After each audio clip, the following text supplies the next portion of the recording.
To create a rectangular pattern, we first need to create two nodes that represent the directions of the pattern. We'll set up two vectors, the first one parallel to the x-axis, and the second vector parallel to the y-axis.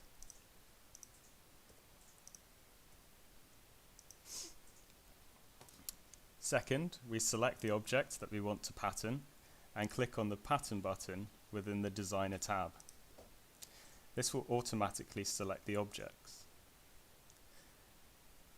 We'll modify the pattern type from circular to rectangular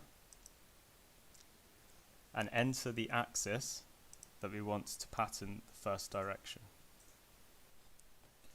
To do this, we select the axis input field and click on the first node.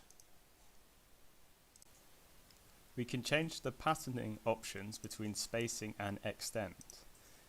The spacing dictates the distance between the first and second object, and the extent option modifies this to be the distance between the first and last objects. We can change the quantity and spacing between each of the objects. This can be also done for the second axis.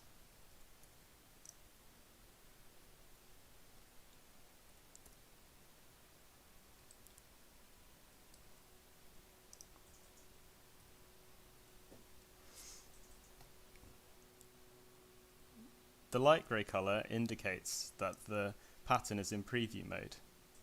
Whilst it is in preview mode, the design can be edited. Once you are happy with the final design, click Create.